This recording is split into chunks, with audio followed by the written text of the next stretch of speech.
right, guys, we're back. It's another episode of the Fearless Pursuit of a Dream podcast. And today's guest is, of course, another high-level entrepreneur out of the well, you're not even out of Dallas. You're in Texas, but you're out of Texas, and you're doing big things down there with real estate and your new realtor team with eXp. So I'd like to welcome you guys on, or you on, to share with the audience of how you got into where you're at and where you plan on going in the future. Yeah, man. Thanks for having me on. I was actually born and raised in Dallas, and we moved down here to Houston in my freshman year in high school. My dad lost his job, and we lost our house and foreclosure, all this kind of ugly stuff. Which going back, man, still kind of drives me a little bit today. Some things I went through childhood, man, like leads me to do some of the things that I do today. You know, Yeah. don't want my kids' experience, right? Right. Well, you just tell me how much you want to share or not share. But man, my background was, you know, I usually, when people ask my story, I start back at high school because I had no direction in life. Yeah. No one in my family went to college, anything like that. I had no intentions to go to college. Like, I didn't like school. I barely got out of high school. So, you know, I graduated from high school. I actually moved back to Dallas, lived with my best friend. We got a job in a warehouse, like loading trucks. And I'm like, this kind of sucks. And I was looking at dudes who were old to me at that time. They were like in their, late 20s, late 30s, maybe in their 40s. And they just didn't seem very happy. And they were working hard, not making a lot of money. I'm like, man, I guess I need to think out this life thing a little bit harder. So, I decided to go back to go to school, got accepted into junior college, which was a pretty big deal for me. Yeah, nice. So I got into college and actually did pretty well at college because after working that full-time job, loading those trucks and seeing kind of the real world for a while, and then having to pay for my college, I'm like, I need to take this seriously. So I did pretty good at school. But yeah, I really didn't know what I wanted to do. Mm-hmm. So I went into law enforcement, and after I graduated, it was great. Like, I was in law enforcement for 7 years, and I absolutely loved it, man. For about the first 5 years, I loved it. I was a single guy, just having fun. You work night shift, late shift, tons of overtime, making money. Mm-hmm. It was really cool. But then I got married. My wife and I had our first child, and it's not a great life. Obviously for the married life, working weekends, holidays, night shifts. Yeah. So, and then there was this politic game that was going on that I couldn't play. We had a new chief, and he was so PC, and I couldn't stand it, and I didn't really fit in with that. So I'm like, I gotta bounce. Yeah. I gotta go. And I just made up my mind. I told my wife, I said, I gotta leave. I gotta check out. She's like, do what you gotta do. Put in my 2 weeks notice. And so I was like, all right, I need to figure out what I need to do because we can't really pay the bills. And so I went to corporate America. And so I went to corporate America, and I remember it's like this big, Fortune 500 company, good company. My father-in-law worked there, got me the interview. Didn't give me the job, got me the interview. And I remember coming home first day at the job, and my wife was all excited because I have this corporate sales job, and we're going to have this like white picket life now with this white picket fence, this normal life. And she's all excited. I come home and she's like, babe, how was your first day on the job? And I'm like, I think I hate it. Like, Yeah. I pretty much hate everything about it now that you ask me. Yeah. And so I kind of threw her, like blindsided her with that response. And I said, but it's okay. Don't worry. I'm going to work there. I'm going to do well. And, but I'm going to find something else. And so I was at that company for 4 years, and I did really well. I was like a top performer every year and worked my butt off. But I started working, kind of figuring out what was my side hustle going to be, right? Until I could leave my job. And so like you, myself, and probably a lot of people watching this, we turned to real estate. And 2007, that's when I like dove all into this thing. And I started out buying rental properties. I bought 10 rental properties my first year working my job. And then I began putting together partnerships because I couldn't get financing anymore because it was just a whole different time and era. Right. And putting partnerships. And then the third year, 2009, beginning 2009, I left my job. I learned how to raise private money at that time. And that's where just things like took off. We just started scaling the business up, flipping a lot, renting, learning owner financing, and started adding some layers to our business, which is our company name is called Invest Home Pro. We're here in Houston, Texas. And we essentially have an acronym in the office. It's called ICE. So we make money off ICE. It sounds illegal, but it's not. Yeah. Make money off of investments, construction, and education. So, I've always, I love to speak and teach and share with others. So what we've done over the years is kind of build out the systems to run our investment business. And then we've added services to clients, students through construction and educational services. And here I am, man. I guess, when I tell my story also, I like to say I'm a big mindset guy, like yourself from what I've seen, man. And it's like everything is up here. Cause when I got started, I love when people come to me and like, oh, I can't get started in real estate because I don't have any money. Well, when my wife and I got started, when I finally made my decision, my wife and I were living in an apartment. We had literally we had no money in the bank, just to pay our bills month to month because we had been paying off student loans. Me and her both had student loans. We had bad credit card, just stupid mid-20s kind of debt stuff that we had. We had finished paying that stuff off. We had our first kid. We're trying to start a family. We had no money. And I remember I told her, I was like, I'm going to buy 10 rental properties this year. I don't know how she didn't bust out laughing at me, but she didn't. And she kind of kept a cool face. And she was like, that sounds really great. How do you plan on doing that? I was like, I don't really know, And I remember, it sounds stupid, but I went and got a cheap poster board. And I got a piece of paper right here. And so I'll kind of show you what the poster board looked like. And I went and got this big poster board, and it was just had 10 squares drawn on it like that. I hung it on the wall of our apartment, and it was hideous to look at, but she let me do it. I told her every time I buy a house, I'm going to fill it in. And so I did. That same year, later that year, at the end of that year in December, I closed on my 10th property, and I was just like, holy bleep, this mindset stuff works. Cause I just started listening to Tony Robbins and Kiyosaki. And I'm like, I'm just going to test this stuff out. Yeah. See what happens. What do we have to lose? We don't have anything. Right. And that was it, man. That was kind of the beginning of the story where my entrepreneurial journey really began by just diving into this thing. Yeah. That's awesome. Yeah. A lot of people are starting in the wholesale out the gate with no money. So it's pretty awesome and badass and impressive that you pulled off 10 rentals your first year. Are those all bank financed, I assume? Yeah. Yeah. So the only thing not the only thing, but the big thing that I had, it was 2007. So, I tell that to some people right now, and especially younger people who weren't really there. They were high school kids or something. They don't understand 2007.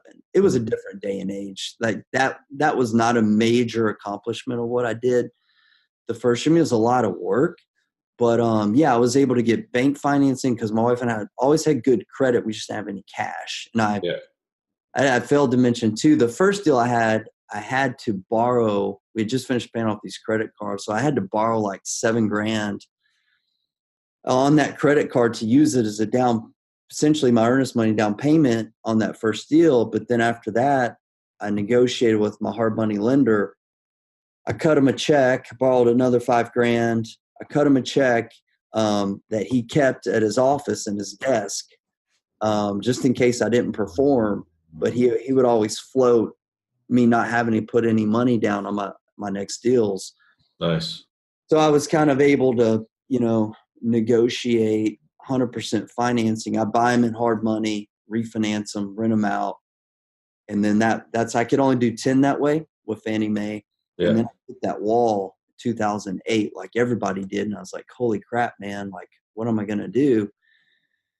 And that was a whole new thing because I knew nothing about partnerships. I didn't know about private money.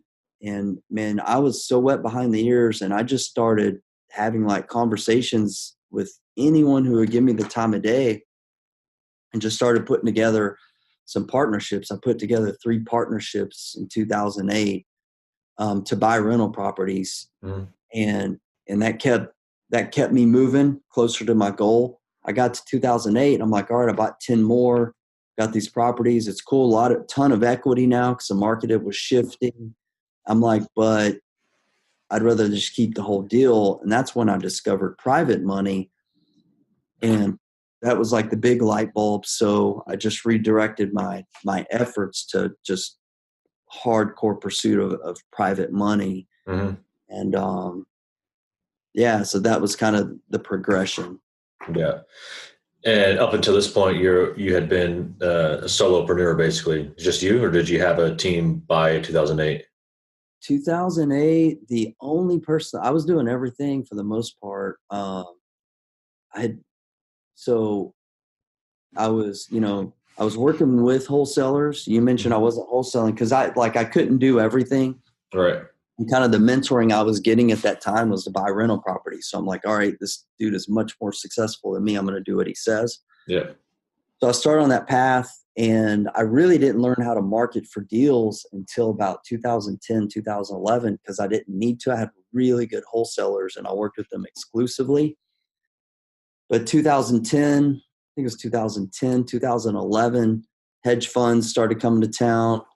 The market started coming back. So the wholesaler deals weren't as good. They were charging more for them, et cetera, et cetera. So that's when I started learning how to market.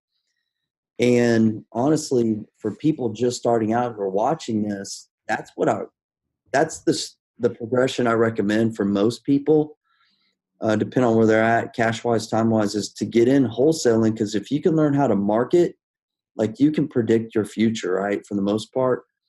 And if you don't have the ability to market, you really put yourself in a dangerous spot whenever market shifts and things like that. Because if you're dependent upon others to bring you deals, it can get hairy in times if you don't have the ability to market. But in 2008, I brought on, he wasn't an employee. I was just paying, he was kind of one of my subcontractor guys. He was a sales guy.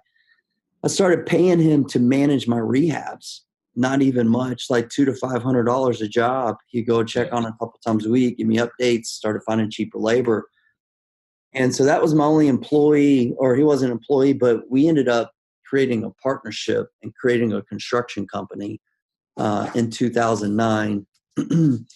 Insert 3 years later, insert bad partner story, criminal activity, had to get rid of him kind of thing. Yeah. But, at that point in time, it was me, him, and I hired my full-time assistant in 2009.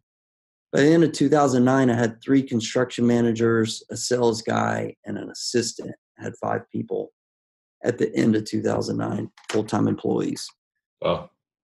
That's crazy. That's good. It's massive growth, especially for construction.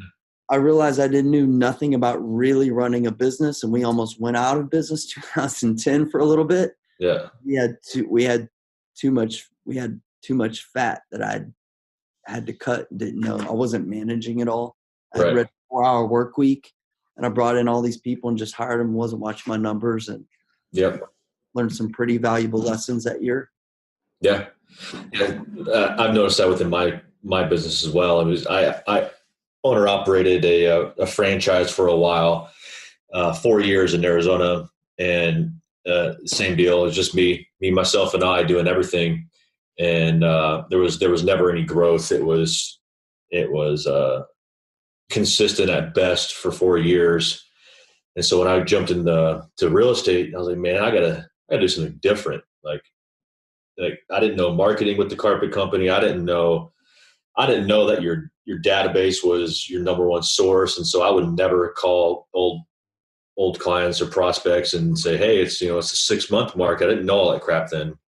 Yeah. And so now it's definitely not perfect, but follow-up is one of my biggest deals. And then marketing. I started out the gate in real estate trying to learn marketing before I learned anything else. Mm-hmm. So that's been one of my factors. But at what point did you, because you started a brokerage, correct? No, I never started a brokerage. No. Never started a brokerage. I got my real estate license 2009. January 2009, January 1. That's why I'm like, I'm quitting my job this year, like very, Yeah. very soon. But that was still, man, that was a very scary time, in the world, in, Mm. in the real estate world, especially. And I remember it was doom and gloom. And I was doing well with my corporate job. And I remember I made up my mind, so I'm going to quit my job. I told my wife, told my parents, and my dad's like, "What the hell's wrong with you? You've got this good job. Why would you leave it? You could, make a good living there." And I love and honor and respect my dad, but I'm like, Dad, like I've watched you at a job for 30 something years of my life, and you've essentially been miserable. You've Yep. been laid off multiple times. Like that's a hell of a lot more risky than me going out and doing this full time. So I remember I've got this little graphic that I share at speaking events, and it shows when I quit my job, the market consumer index was like at the lowest point it had ever been, like since the depression. Yeah. And it was March of 2009. So that's when I quit. But January 2009, I told my wife I'm quitting. But I was a little bit nervous, man. And so I said, let me go ahead and get my real estate license just as a hedge against if it all goes wrong. Mm-hmm. So I banged out those classes. I remember, I don't know if you can do this now or not, but I told him, like, it was the first week of January. I'm like, pretend I'm not here this week. You got to take care of the kids because I'm coming home from work. I'm locking myself in the office. I'm banging out these classes. So I banged out all the classes in 5 days online. Took the test in February, passed. There's 2 tests. I passed one with a 70 and got my real estate license. And honestly, I barely ever used it. Mm-hmm. I still had an agent that I was working with, discounted agent, whatever, that I worked with for many years. He did a good job. So I just sent him all my stuff. I didn't do a lot with my license, but I was licensed until about 2 years ago. And I had a full-time agent on staff. Never used it. I was sitting in a continuing education class and I said, why am I here? Why do I have this license? Because being an agent wasn't helping me essentially accomplish, the 2 main reasons I got into real estate, which was for freedom and wealth creation, right? Yeah. So I deactivated my license and just focused on my business until, what people are looking at, watching this online with that little eXp logo above your head, until that thing kind of blindsided me in that business model. And then I got back, I reactivated my license, and so here we are now in the EXP, both doing the EXP thing. Yeah. Really? I thought for some reason you already had like a brokerage going and that's how you killed it so quickly, but that's even a better story right there, having to reactivate your license. No, my last broker would tell you that I'm the worst real estate agent in history, man. Like, it didn't fill out the forms, man. Yeah. Definitely was never trying to go the brokerage route. Nope. That's awesome. So, well, let's talk about EXP then. So what interested you or what piqued the interest with EXP? Oh, man. And how long did it take you to think or see that you could push forward and make it something that'd be worth it? So for me, it was pretty much right when I saw it, I knew it was going to be something big, but I didn't want to do it, only because of time. Yep. Only because of time. I looked at it, I saw it, and I remember telling my wife, I'm like, I need you to watch this video, and like I already know what you're going to say, because she was going to say, that sounds great, you need to do this.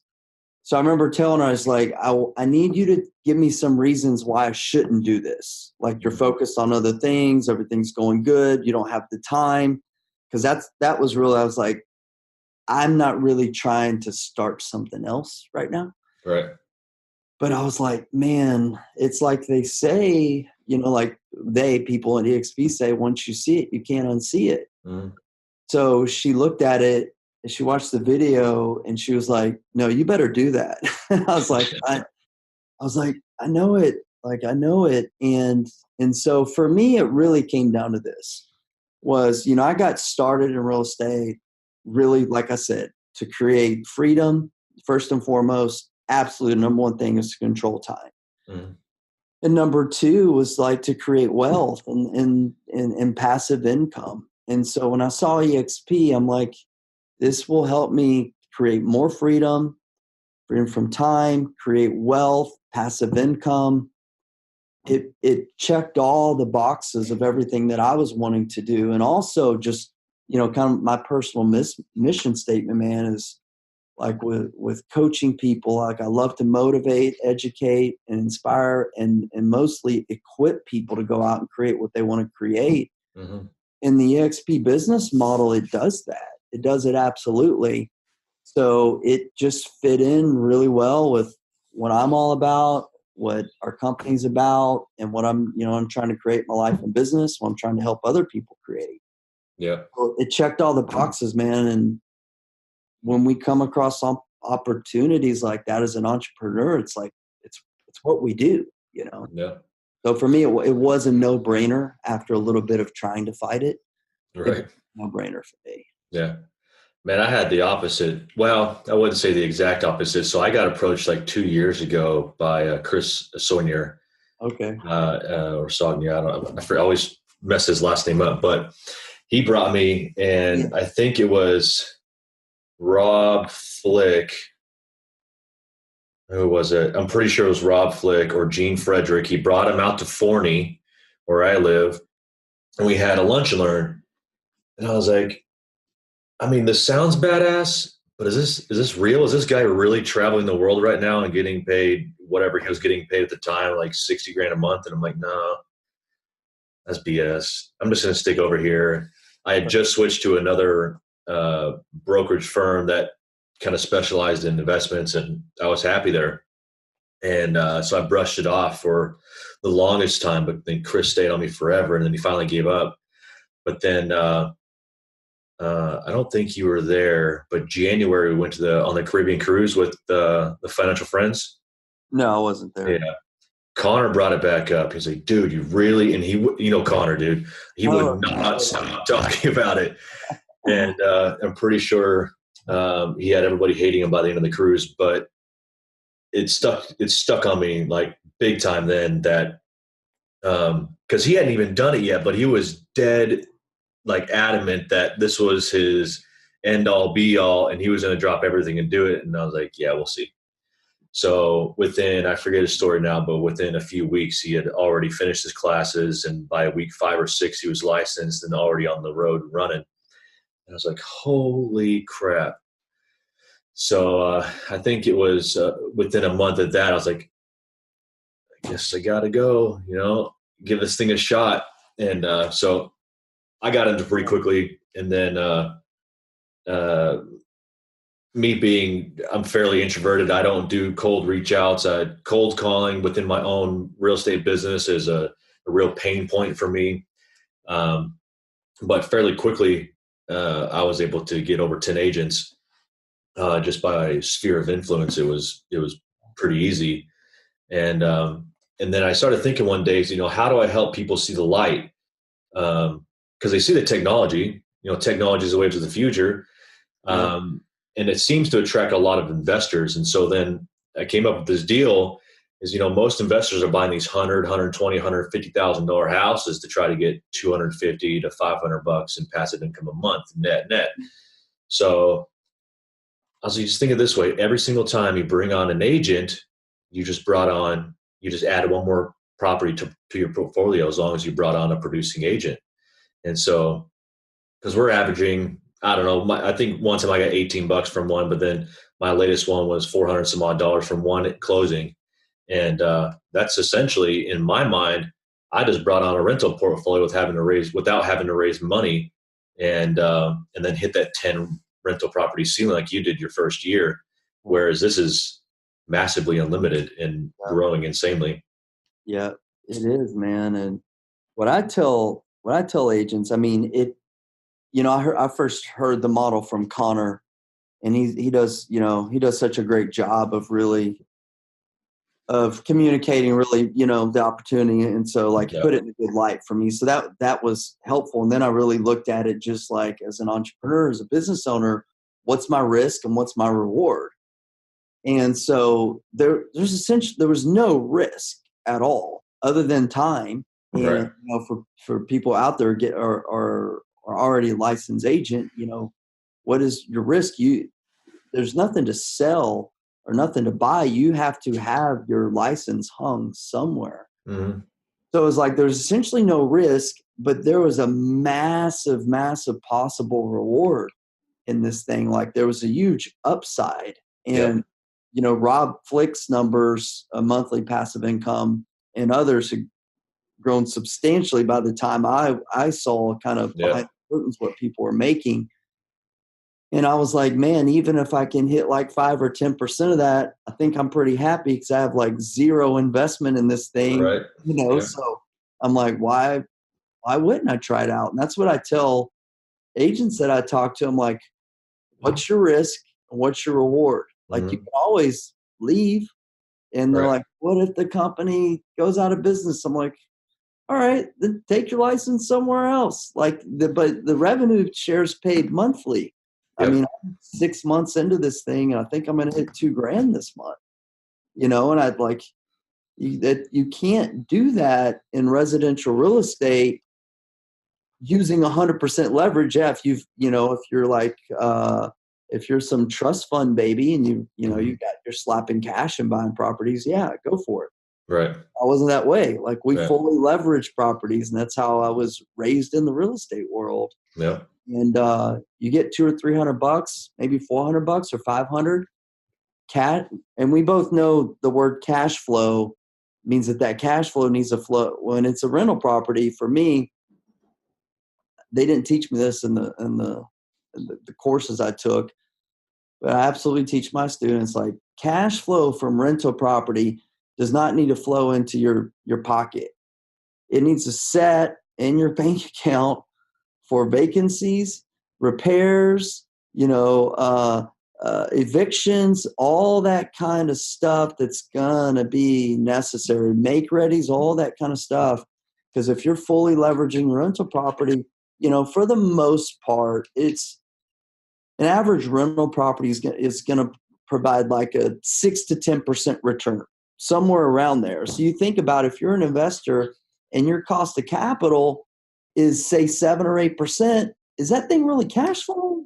It's Right. not. It's like a break even thing. Now you're getting appreciation tax. It breaks all that. I get it. Like I buy a lot of rental property. I love rental property, but it's not going to create this cash flow kind of passive lifestyle unless you're buying a massive amount of real estate. Really know how to scale a business. Like Yep. really, and most entrepreneurs don't have that skill set, or they're not really committed to that. And trust me, it's not always a fun business. So you got to be committed to it. And I'm looking at eXp and I'm like, 6 months, $2,000, no risk, no investment, having a lot of fun doing it. Mm-hmm. Kind of liking this. kind of Yeah. like, Yeah. Yeah. I yeah, know a lot of people that, and a lot of mutual friends that are within the Financial Friends Network that have been in real estate 20 plus years in the single family world. And they're like, man, I just want to sell it all now. I want to get over this. Whereas EXP is in perpetuity, is forever. I mean, yeah. was it 5 years you're vested, or was it 3 years? I forget. What Uh, was it? 3 years. 3 years vested. Yeah. So, um, I mean, the real estate world as we know it would have to implode for it to slow down. I mean, it's impossible. EXP has got so much cash on hand now. I mean, uh, crossing fingers, not much can go wrong. They just built the company so strong, and it was built for growth. Yeah. And yeah, and so the other thing too is, to each his own. Like everyone needs to look at what their goals and their dreams and their aspirations are. So for me, like I teach and coach and train my students, to learn to invest in rental properties. And we still do. I buy them every single year. but I have a different outlook for my rental properties. We have a different game plan and different strategy than when I got started, because the misnomer of this cash flow thing and this passive income, it doesn't exist with rental property for the most part. It's not been my experience. And as we're all getting older, right? And so I'm trying to move towards every single year. I want my business to be more passive every single year. Because when I got started, I was 100% active, 0% passive, right? And so, Exactly. so each year I'm trying to catch up to the active part going down, where I'm able to outsource, employ people to do things I do, but really just spend more time on truly passive investments. So we started converting 5 or 6 years ago. I learned about owner finance. So we started converting rental properties to owner finance. Yep. So that's what we do now. I absolutely love that model. And eXp just fits the passive category. I've got my wife and I have 5 kids. So, finding passive opportunities, it's not really even an option for me. Like, it's mandatory, because I desire to spend more time with my wife and kids and Yep. doing stuff I love to do. I love to exercise and take trips and do all that kind of stuff. So it's a necessary thing. Yeah. Yeah, I think that's why I would say most entrepreneurs get into building their own business, their own brand, or whatever it is, for their form of freedom, whether that be time, money, whatever. But yeah, we're always looking for what makes more sense for us. And if there's no capital out of pocket and very little time, and not having to worry about raising money and leveraging, then it's a no-brainer. Not to mention the splits are far greater than a lot of these franchises out there. Yep, definitely, man. Definitely. Well, so we'll jump off eXp so we don't bore a lot of people here, but you wrote a book, your private lender book. You want to go into that for a minute? Yeah, absolutely. Absolutely. Yeah. So I've wrote a few books, kind of show how that book came about, I guess, Mhm. was, I don't know, like 6, 7 years ago. I started doing a little speaking stuff and doing a couple little small events. And, people call you, and they probably, like they do with you all the time, "Hey man, can we go out to breakfast or lunch?" and that kind of thing. Yep. And honestly, most days I don't eat breakfast or lunch. So I'm like, so I was, and just for time, like, yeah, I don't want to spend my time doing that. So I got this kind of itch to write a book. So I wrote this book several years ago called How to Flip a House. And so I just started sending it to people like, "Hey man, tell me about this." I'm like, "Hey, let me send you my book, and that'll answer all your questions." Mm-hmm. So I wrote that book and a couple other little books, and I really kind of just discovered I like writing. It was very therapeutic for me, and just I don't know, man. It was weird, because I, like, growing up, like I would hardly read a book. Yep. It forced me to read a book. Now, of course, I love reading and I love writing, but I don't know. Like 2 years ago, I'm pretty active at Quest. I do a lot of speaking with Quest IRA that you're familiar with, Yep. and so I was doing this thing in Houston here called Private Lender Lunch and Learn. We were doing it. We started doing it like every quarter, and just had a great response from lenders, and it just, the event was going pretty well. But every time we do the event, we initially set up for like a 60 or 90 minute class, and the very first time that we did it, we stayed over 2 hours for the first class. And every time when I say we would do it, me and Nathan Long, who's the CEO, we would hold the class. We started doing it monthly. We'd pack the house. People would stay after, answering all these questions. And so I just got with Nathan. I'm like, man, this is a really important thing for lenders to understand this, because a lot of private lenders and soon to be private lenders don't truly understand the opportunity, all the ins and outs, the mechanics of how it works. Yep. A lot of people in the marketplace don't even understand this opportunity exists. But when they when they really understand it, I don't think there's a better investment out there for people. Something that's secured, has incredible rates of return. It's a local investment. They can drive by, see it, touch it, feel it. It's going to appreciate all these things. There's equity in it. Yep. So I just told Nathan, I'm like, look, man, I'm going to start working on a book. I want you to contribute a couple chapters on the IRA thing, and we're going to do this. He's like, all right, let me know what you need. So I went to work and put together the private lender playbook, and so we were able to launch that early last year. It's been pretty cool. Yeah, that's awesome. Yeah, I got that one at the Quest Expo over the summer. Yeah, amongst others. I mean, it's anybody wanting to write a book out there. It's not a moneymaker. Yeah, right. But it's great for marketing. It's great for just kind of developing, your following, your list and stuff like that. But it's not a passive income thing. I'm looked into that world a little bit. I'm pretty sure like there's only like 3 people making money off books. It's like Oprah. Yeah. Oprah. Oh shoot, I had like these 3 people I always went to. I'm totally drawing a blank now. Oh, Oprah, Joel Osteen, and dude, I had like this like go-to of these 3 authors. I'm drawing a blank. No big deal. Anyways, somebody else out there is making money off books. Just yeah, yeah. So, don't want to take too much more of your time, but what do you plan on doing moving forward, 2019 and beyond? Just figuring out more ways to get yourself out of the business, or growing into different niches, or what's the plan? Yeah, so always looking for ways to carve out more time in my business.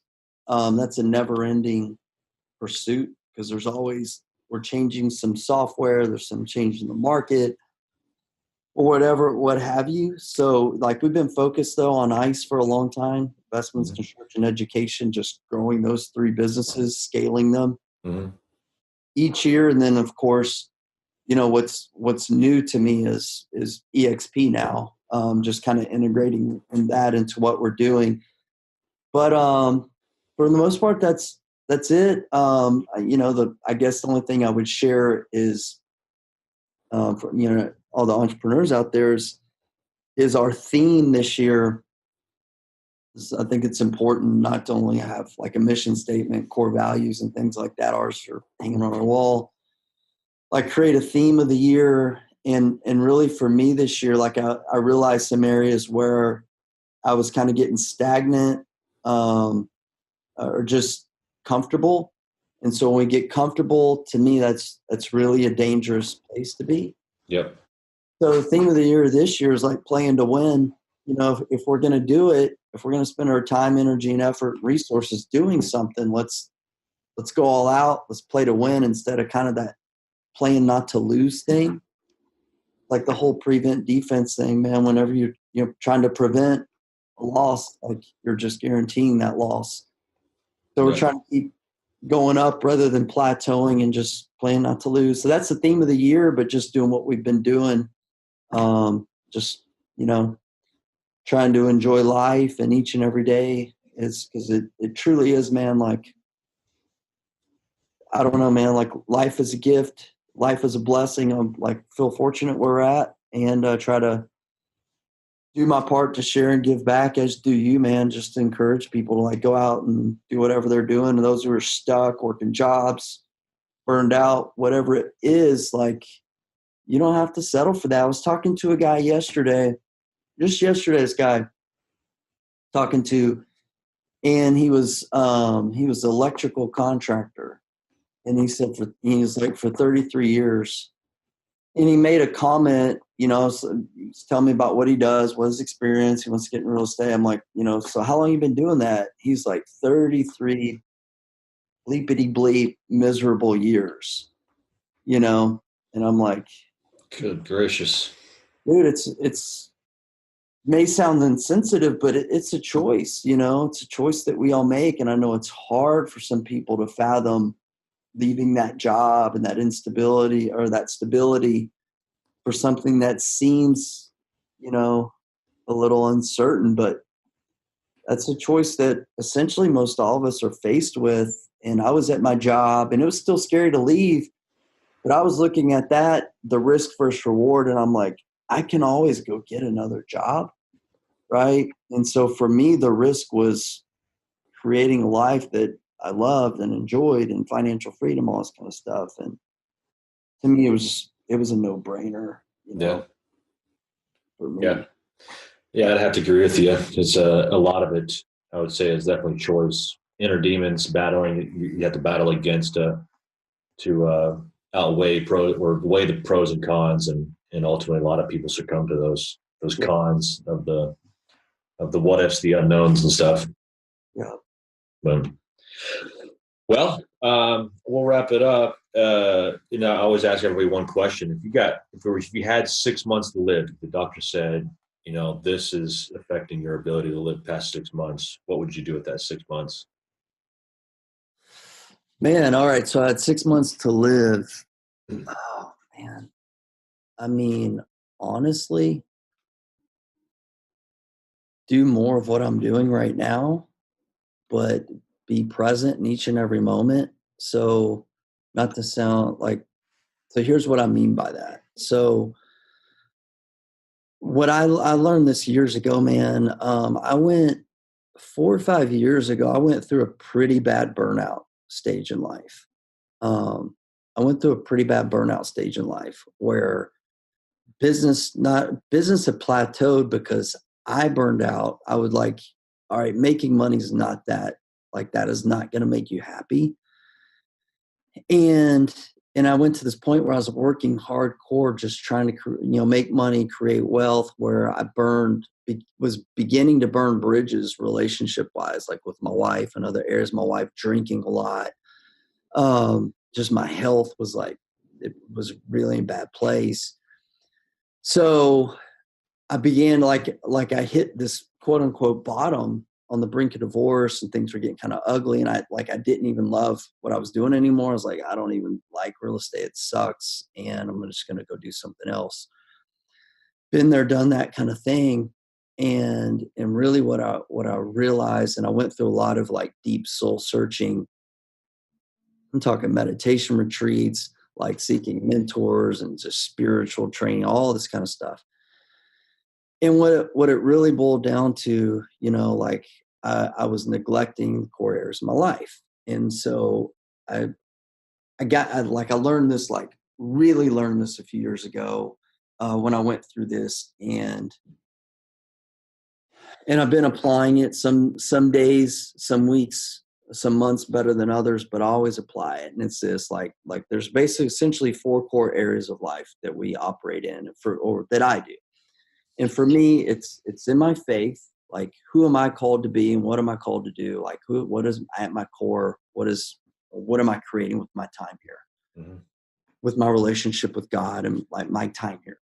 So it's my faith. It is my family. It is my fitness, my health, and it is my finances. And so I operate in all 4 of those core areas. And what I did for a long time was only operate really financially. Like, I was just so focused on that, I was burning these other areas down.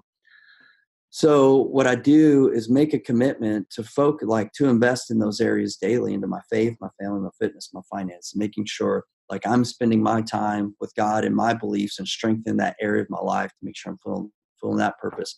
Make sure that I'm investing in relationship with my wife, with my children, with loved ones, with friends. Make sure I'm acknowledging, appreciating, honor those that I need to honor and appreciate in my life.